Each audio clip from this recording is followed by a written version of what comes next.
ಎಲ್ರಿಗೂ ನಮಸ್ಕಾರ. ನಾನು ಶಿಲ್ಪ. ಮನೆ ಪಾಕಕ್ಕೆ ಮತ್ತೊಮ್ಮೆ ಎಲ್ರಿಗೂ ಸ್ವಾಗತ. ಇವತ್ತಿನ ರೆಸಿಪಿ ಸೌತೆಕಾಯಿ ದೋಸೆ. ತುಂಬ ಯುನೀಕ್ ಆಗಿರೋ, ತುಂಬ ಸಾಫ್ಟ್ ಆಗಿರೋ ದೋಸೆ ರೆಸಿಪಿ ಹೇಗೆ ಮಾಡೋದು ಅನ್ನೋದನ್ನು ಇವತ್ತು ನೋಡೋಣ. ಇಲ್ಲಿ ಮೊದಲಿಗೆ ಒಂದು ಬೌಲಲ್ಲಿ ನಾನು 1 ಕಪ್ ರವೆ ತೊಗೊಂಡಿದ್ದೀನಿ.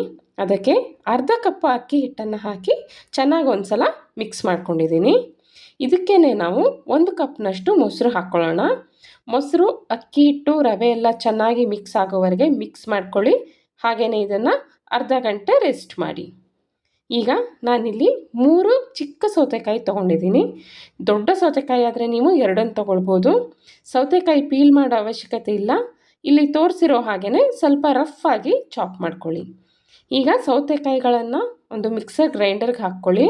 ಅದ್ರ ಜೊತೆಗೇ ನಾನಿಲ್ಲಿ ಅರ್ಧ ಕಪ್ ತೆಂಗಿನ ತುರಿ, ಅದರ ಜೊತೆಗೆ ಒಂದು ಅರ್ಧ ಚಮಚ ಜೀರಿಗೆ, ಹಾಗೆಯೇ ಹಸಿಮೆಣಸು ಮತ್ತು 1 ಇಂಚು ಶುಂಠಿಯನ್ನು ಹಾಕ್ಕೊಂಡಿದ್ದೀನಿ. ಇದಿಷ್ಟನ್ನು ಗ್ರೈಂಡ್ ಮಾಡ್ಕೊಳ್ಳಿ.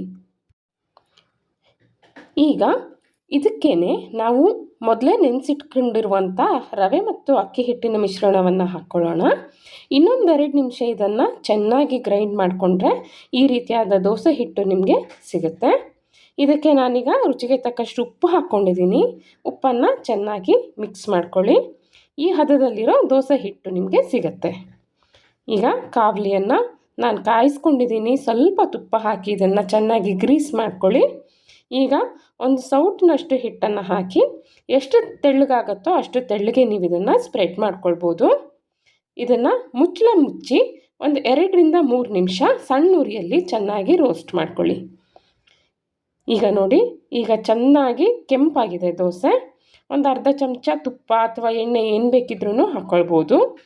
ಹಾಗೆಯೇ ಇದನ್ನು ಇನ್ನೊಂದು 2 ನಿಮಿಷ ಸ್ವಲ್ಪ ರೋಸ್ಟ್ ಮಾಡ್ಕೊಳ್ಳಿ.